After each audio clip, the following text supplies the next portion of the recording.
Good morning friends. તો ચાલો હવે આપણે 15મા પાઠની અંદર 15મા પાઠની અંદર આગળ વધીશું. પ્રશ્ન નંબર 11 લઈશું. ચલો, શું પ્રશ્ન છે જુઓ. કયા કારકો કે પરિબળો માટે જાત સુધારણા કરવામાં આવે છે? એવું તો શું રીઝન આવી ગયું કે આપણે જાત સુધારણા માટે વિચારવું પડ્યું? અથવા તો આ સવાલ આ રીતે પૂછાશે કે કૃષિ પાક જાતોમાં સુધારણા કઈ કઈ બાબતો માટે કરાય છે? સુધારણા કેમ કરવા પડે છે? કયા કયા એના કારણો છે કે જેના માટે આને સુધારો કરવાનો?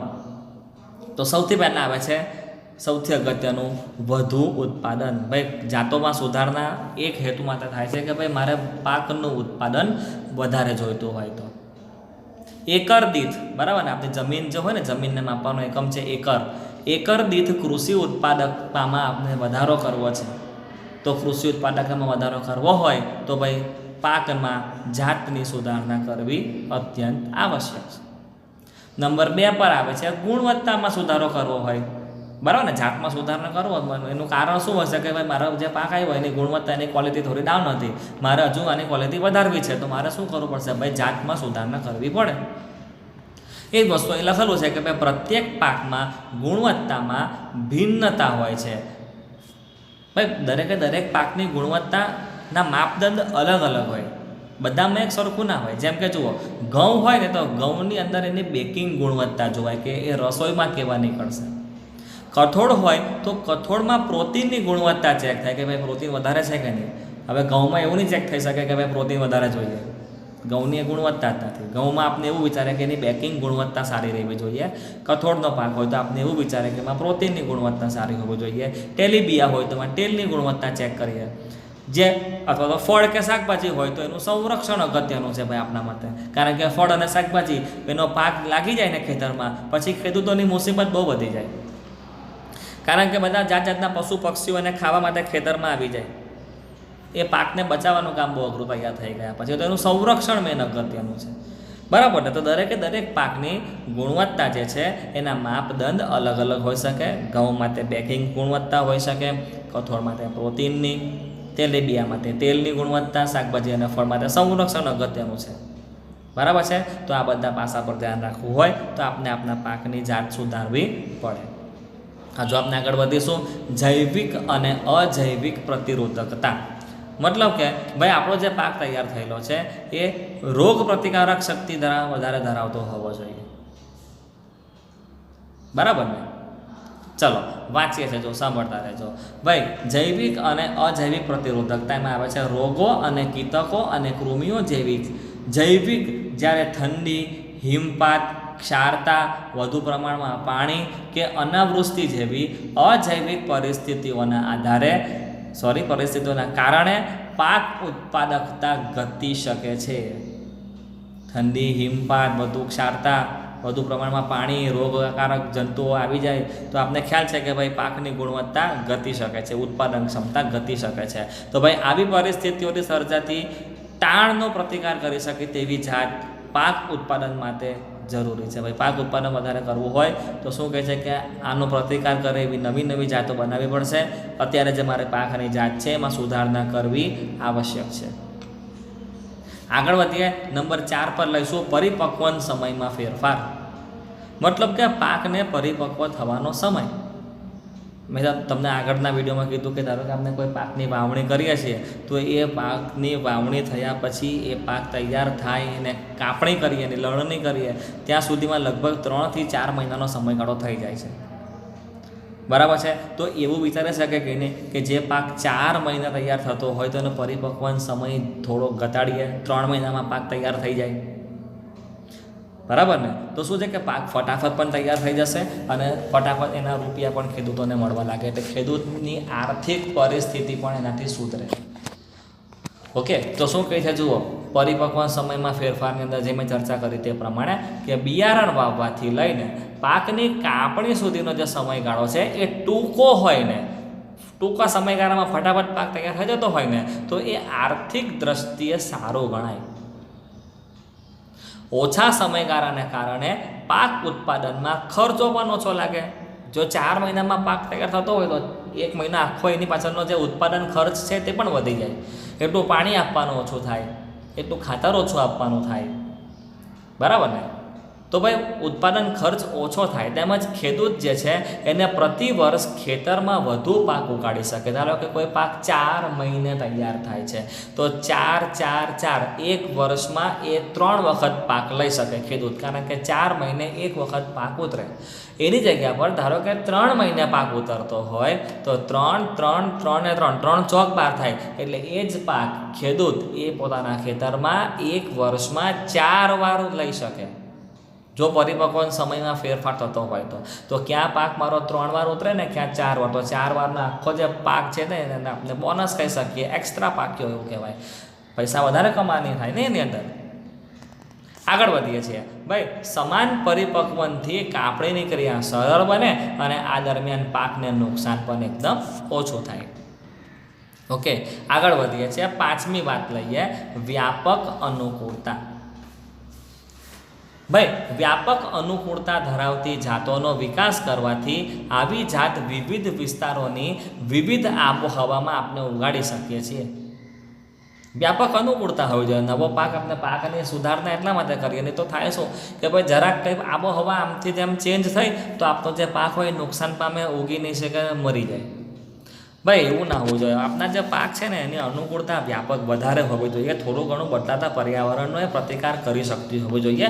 તો એના માટે આપણે પાકની સુધારણા કરવી પડશે, બરાબર ને? તેમજ વિવિધ પર્યાવરણીય પરિસ્થિતિમાં પાક ઉત્પાદનને સ્થાયી કરવા માટે ઉપયોગી નીવડી શકે છે, બરાબર છે? હજુ આપણે આગળ વધીએ છીએ, 6થી વાત કરીએ. જે આપણે ગયા વિડીયોમાં સંકરણની વાત કરી હતી તે આવે છે. જુઓ કે ભાઈ ઈચ્છિત કૃષિકીય લાક્ષણિકતા. ભાઈ ઘાસચારા માટે ઉપયોગી પાકમાં લાંબી અને વધુ શાખાઓ ઈચ્છિત લક્ષણ છે. હવે ખાસ સાંભળજો, ઈચ્છિત લક્ષણ. ધારો કે હું ઘાસ ઉગાડતો હોઉં ને તો ઘાસ માટે મને એવું ઈચ્છિત લક્ષણ મળે કે ભાઈ મારું ઘાસ ઊંચું ને ઊંચું લાંબુ થવું જોઈએ. પણ ધારો કે મેં ઘઉંનો પાક લીધો હોય તો ઘઉંના પાક માટે મારા છોડને લાંબો કરવાનો કોઈ મતલબ નથી, કારણ કે બધા જ જમીનમાં આપેલા ખનિજ દ્રવ્યો, પોષક દ્રવ્યો છોડને લાંબો કરવામાં નીકળી જશે. મારે ભાઈ ઘઉંના છોડમાં છોડની લંબાઈ સાથે કોઈ નિસ્બત નથી. મને તો એની ઉપર લાગતા દાણા, ઘઉંના દાણા સાથે નિસ્બત છે. એટલે મારો ઘઉંનો છોડ જેટલો નાનો હોય એટલો સારો, કારણ કે જેટલો છોડ નાનો હોય એટલા એને પોષક તત્વો ઓછા મળે. ડાયરેક્ટ મારા પોષક તત્વો ઘઉંના દાણાને મળશે, જે મારા માટે કામની ચીજ છે. એટલે દરેક અલગ અલગ પાકની અંદર અલગ અલગ ઈચ્છિત લક્ષણો હોય. મેં જે નક્કી કર્યું કે ભાઈ મને પાક લાંબો ને લાંબો જોઈએ, તો દરેકમાં મને આ ઈચ્છિત લક્ષણ ના મળે, દરેકનું અલગ અલગ હોય, બરાબર ને? જે અહીં સમજાવવાની પણ કોશિશ કરી છે. ફરીથી વાંચીએ. જો શું કહે છે કે ઘાસચારો હોય ને તો એના માટે પાક લાંબામાં લાંબો અને વધુ શાખાઓવાળો હોવો જોઈએ, જેથી કરીને ઘાસ વધારે ઉગી નીકળે તો ગાય, ભેંસ, ઘેટા, બકરાને આપણે આપી શકીએ.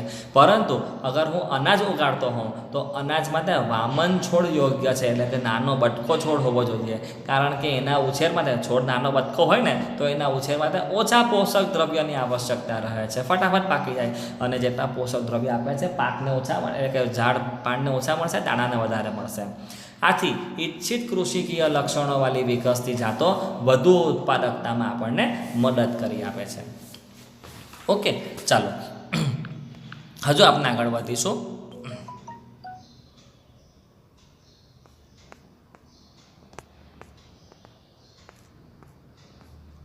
ક્યાં પહોંચ્યા? ઓકે, ચાલો આવી ગયો. હવે આપણે લઈશું સવાલ નંબર 12. ચલો, શું પ્રશ્ન છે કે જૈવિક અને અજૈવિક પરિબળો કેવી રીતે પાક ઉત્પાદનને નુકસાન પહોંચાડે છે? હા, પાકને નુકસાન જૈવિક રીતે પણ થાય છે અને અજૈવિક. જૈવિક એટલે કે સજીવ લોકોથી પણ પાકને નુકસાન થાય છે, જેમ કે પશુ પક્ષીઓ ખેતરમાં ઘૂસીને બધું ખાઈ જશે, ઉંદરો, અળસિયાઓ, કૃમિઓ, બરાબર ને? અથવા તો સમજો કે પાકમાં કોઈ પ્રકારનો વાયરસ, બેક્ટેરિયા, ફૂગ લાગી ગયો તો નુકસાન થાય. જૈવિક ઘટકોમાં આ લોકોનો સમાવેશ થશે, જ્યારે અજૈવિક ઘટકોની અંદર ઠંડી, હવા, તાપમાન, ભેજનો સમાવેશ થશે. ખ્યાલ આવે છે? ચલો જુઓ, અંદરથી આપણે વાંચીએ શું લખ્યું છે. જુઓ કે ભાઈ જૈવિક પરિબળોમાં રોગો, કીટકો, કૃમિઓ વગેરે આવશે, અને અજૈવિક ઘટકોમાં ગરમી, ઠંડી, હિમપાત, વધુ પડતું પાણી, ક્ષારતા, અનાવૃષ્ટિ, સમજી શકતા હશો કે વધુ પડતી ગરમી પડે એટલે પાક ખલાસ થઈ જશે, વધુ પડતી ઠંડીમાં પણ સહન નહીં થઈ શકે, મરી જશે. હિમપાત એટલે કે વધારે બરફીલા વાતાવરણમાં તો કઈ રીતે રહી શકે બોલો પાક. વધુ પડતું પાણી મળી ગયું, વધુ પડતા ક્ષાર મળી ગયા, અનાવૃષ્ટિ થઈ, અતિવૃષ્ટિ થઈ તો ભાઈ આપનો પાક જીવી શકશે નહીં, મૃત્યુ પામશે.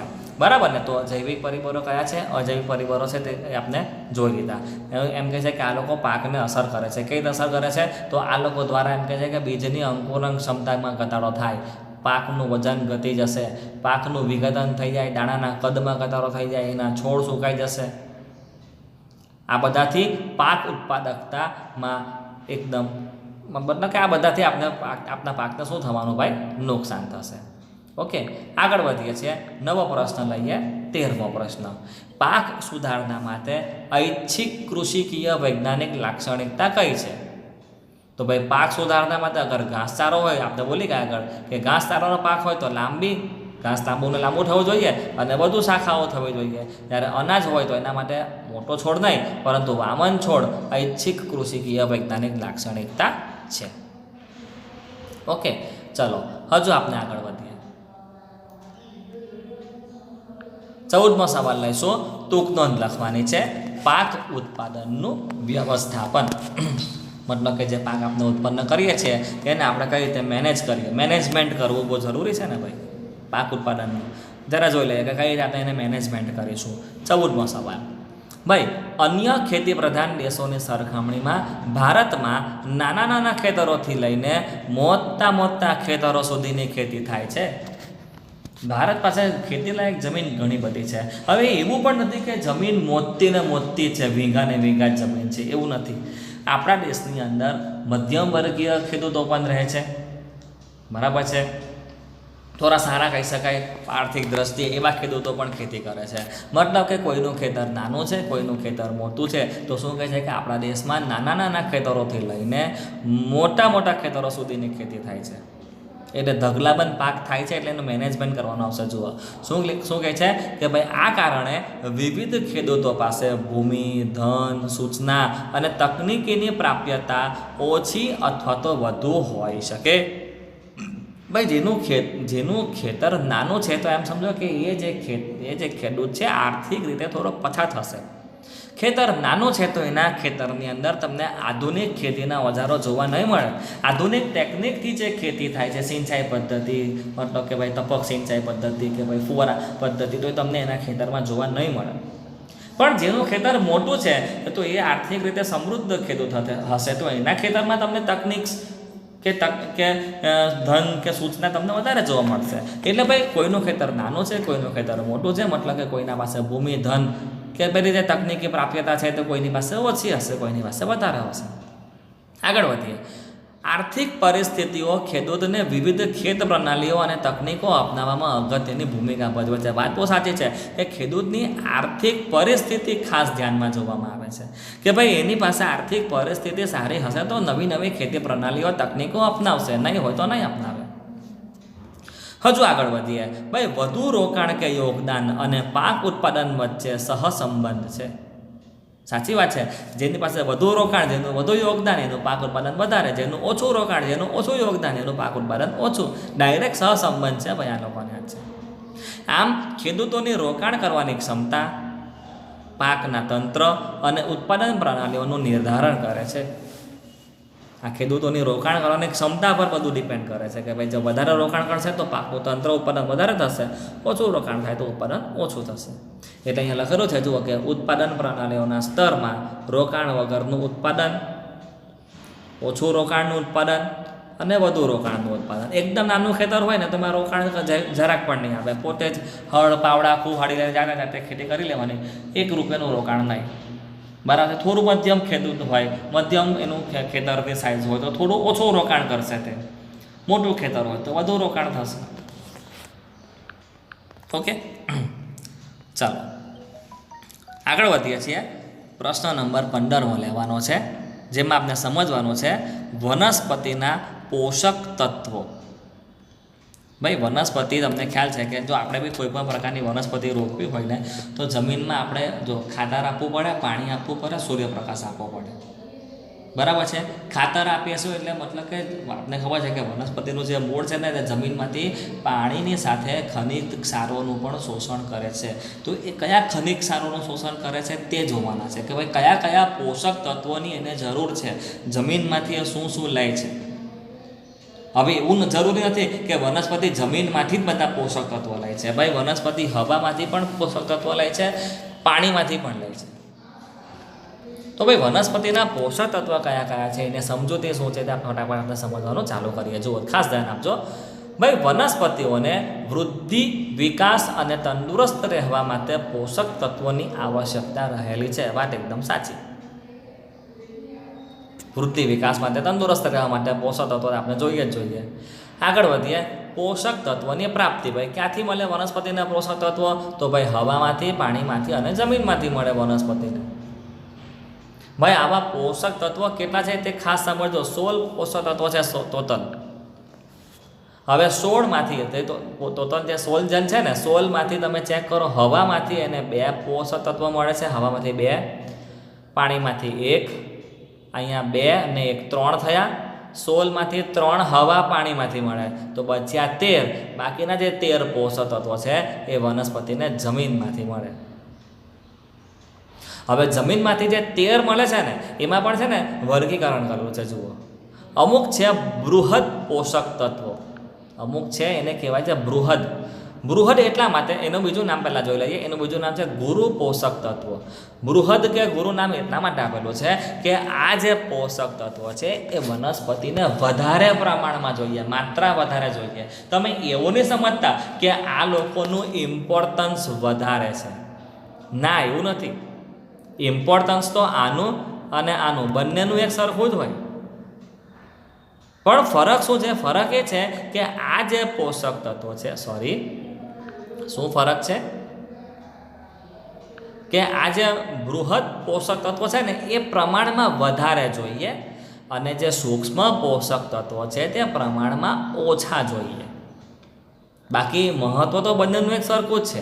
આપના શરીરમાં પણ એવું જ હોય ને ભાઈ. એવું આપણે થોડી કહી શકે કે ભાઈ મારા શરીરમાં કેલ્શિયમ જ વધારે ઇમ્પોર્ટન્સ ધરાવે છે, મને મેગ્નેશિયમની જરૂરત જ નથી, મને સોડિયમની જરૂરત જ નથી, કે આયર્નની જરૂરત જ નથી. એવું થોડી હોય.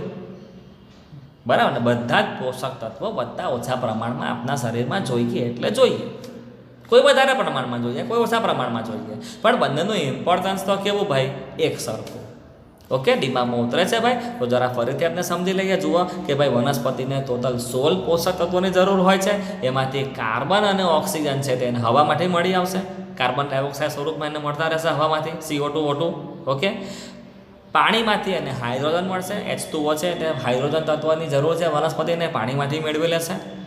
ત્યારે જમીનમાંથી એને વધારે પ્રમાણમાં જોઈતા હોય એવા બૃહદ પોષક તત્વોના નામ છે nitrogen, magnesium, sulphur, calcium, phosphorus અને પોટેશિયમ. જ્યારે સૂક્ષ્મ એટલે કે ઓછા પ્રમાણમાં જોઈતા હોય લઘુ પોષક તત્વોની વાત કરીએ તો manganese, boron, iron, zinc, copper, molybdenum અને ક્લોરિન જે છે તેને ઓછા પ્રમાણમાં જોઈએ છે, પણ જોઈએ ખરા. બોલો, ખ્યાલ આવશે? આગળ વધીએ. જો એટલે મેં તમને સમજાવતી જ આવે છે કે આ પરથી સ્પષ્ટ થાય છે કે વનસ્પતિને ભૂમિમાંથી 13 મળશે, પાણીમાંથી 1 અને હવામાંથી 2 પોષક તત્વો મળી રહે છે, આવશ્યક તત્વો મળી રહે છે. હજુ આપણે આગળ વાત કરીએ તો આ જ સવાલ કન્ટિન્યુ થઈ રહ્યો છે. શું કહે છે કે ભૂમિમાંથી પ્રાપ્ત 13 જે પોષક તત્વો છે એ પૈકી 6 છે ને વધારે માત્રામાં જોઈએ છે. હમણાં આપણે જોઈ ગયા ને, 13માંથી 6 આપને વધારે માત્રામાં જોઈએ છે. જુઓ, કાચા કોષ્ટક આ રહ્યો. જો, પહેલું નાઇટ્રોજન, બીજું મેગ્નેશિયમ, ત્રીજું સલ્ફર, ચોથું કેલ્શિયમ, પાંચમું ફોસ્ફરસ, છઠ્ઠું પોટેશિયમ. એટલે 6 તત્વો વધારે પ્રમાણમાં જોઈએ છે. જ્યારે પેલા જે સૂક્ષ્મ પોષક તત્વો છે એના 7 નામ છે, 7 જણ છે. જુઓ, પહેલું મેંગેનીઝ, બીજું બોરોન, ત્રીજું આયર્ન, ચોથું ઝિંક, પાંચમું કોપર, છઠ્ઠું મોલિબ્ડેનમ, સાતમું ક્લોરિન. 7 જે છે તે ઓછા પ્રમાણમાં જોઈએ છે એટલે આપણે લઘુ નામ આપેલું છે. ખબર પડે છે? 6 જે છે તે બૃહદ, 7 જે છે તે સૂક્ષ્મ. 2 હવામાંથી 1 પાણીમાંથી ટોટલ 13 પોષક દ્રવ્યોની વનસ્પતિને આવશ્યકતા રહેલી છે, જે વસ્તુ અહીં આપને ફરીથી સમજાવવામાં આવી છે. જો સમજો કે ભૂમિમાંથી પ્રાપ્ત 13 પોષક તત્વો પૈકી 6 તત્વો વધારે માત્રામાં જોઈએ છે, એટલે એને બૃહદ કે ગુરુ પોષક તત્વો કહેવામાં આવે છે. જ્યારે બાકીના જે 7 તત્વો છે એની જરૂરિયાત ઓછા પ્રમાણમાં હોવાથી એને સૂક્ષ્મ એટલે કે લઘુ પોષક તત્વો કહેવામાં આવે છે. આગળ વધીએ ભાઈ. હવે એમ સવાલ છે કે આ પોષક તત્વો વનસ્પતિ ના લે તો ભાઈ નહીં લેશે તો ઉણપ થવાની, ઉણપ થશે તો રોગ થશે, વૃદ્ધિ, વિકાસ, સ્વાસ્થ્યને અસર થવાની. બરાબર કે નહીં? ફટાફટ જરા એને પણ સમજી લે. જુઓ, પોષક તત્વોની ઉણપ. ભાઈ પોષક તત્વોની ઉણપને કારણે વનસ્પતિઓની પ્રજનન, વૃદ્ધિ અને રોગો સામેની સંવેદનશીલતા સહિતની દેહધાર્મિક પ્રક્રિયા પર અસર પડે છે. બરાબર ને? એટલે આ પોષક તત્વો વિદ્યાર્થી મિત્રો જે 13 નામ છે એ વનસ્પતિને પૂરા પાડવા અત્યંત જરૂરી 101% જરૂરી. ના થાય, ના આપી શકે તો રોગ થશે. ધારો કે સમજો કે વનસ્પતિ આ મોટા ભાગના તો જમીનમાંથી 13 લે છે, બરાબર છે, પોષક તત્વો. પણ ધારો કે જમીનમાં આ 13 પોષક તત્વો ના હોય તો ભાઈ એકદમ સિમ્પલ, ખાતર આપો જમીનને. હે ને? જે જમીનમાં આવા પોષક તત્વો ના હોય તો ખાતર આપી દેવાનું ભાઈ. એટલે જો નેક્સ્ટ લખેલું છે કે ભાઈ ખાતરની આવશ્યકતા, તો એનો જવાબ છે કે ભાઈ વધારે પાક ઉત્પાદન મેળવવા માટે ભૂમિમાં પોષક દ્રવ્યો ઉમેરવા છાણિયું ખાતર અને ખાતરની આવશ્યકતા રહેલી છે. પોષક તત્વો જમીનમાં ના હોય તો બહારથી લાવી આપણે આપી દેવાના, જેને આપણે ખાતર કહીએ છીએ. આગળ વધીશું. 16મો સવાલ લઈએ. એ જે આપણે ભણી ગયા તે જ આવે છે કે ભાઈ બૃહદ કે ગુરુ પોષક તત્વો કયા છે અને એમને ગુરુ કેમ નામ આપવાનું છે. તો આપને ખબર છે તે પ્રમાણે કે ભાઈ બૃહદ કે ગુરુ પોષક તત્વોમાં 6 નામ છે. પહેલું નાઇટ્રોજન, બીજું પોટેશિયમ, ત્રીજું કેલ્શિયમ, ચોથું ફોસ્ફરસ, પાંચમું મેગ્નેશિયમ, છઠ્ઠું સલ્ફર. બૃહદ કેમ છે ભાઈ એને ગુરુ પોષક તત્વ કહેવામાં આવે છે કારણ કે વનસ્પતિને આ પોષક તત્વોની માત્રા વધારે જોઈએ છે. બરાબર છે? આગળ વધીએ છીએ. 17મો સવાલ લઈશું. 17મો સવાલ વિદ્યાર્થી મિત્રો આપના આજના આ વિડીયોનો સૌથી છેલ્લો સવાલ રહેશે. બરાબર છે? શું લખેલું છે જુઓ. ભાઈ વનસ્પતિઓ તેઓનું પોષણ કેવી રીતે કરે છે? ભાઈ પોષણમાં હમણાં જ ભણી ગયા કે ટોટલ 13 તત્વોની જરૂર છે. ટોટલ 16 તત્વોની જરૂર છે. 13 જમીનમાંથી, 2 હવામાંથી, 1 પાણીમાંથી. વાંચીએ છીએ. જુઓ, વનસ્પતિઓ હવા, પાણી અને ભૂમિમાંથી પોષક તત્વોનું શોષણ કરી તેઓનું પોષણ કરે છે. વનસ્પતિની વૃદ્ધિ માટે આવશ્યક 16 પોષક તત્વોમાંથી કાર્બન અને ઓક્સિજન હવામાંથી મેળવાય, હાઇડ્રોજન પાણી દ્વારા અને બાકીના 13 પોષક તત્વો ભૂમિમાંથી પ્રાપ્ત કરે છે. ઓકે, તો વિદ્યાર્થી મિત્રો આ સાથે આજે આપનો જે વિડીયો છે તે પૂરો કરીએ છીએ. 18મા પ્રશ્નથી આપણે નેક્સ્ટ વિડીયોમાં જોઈશું.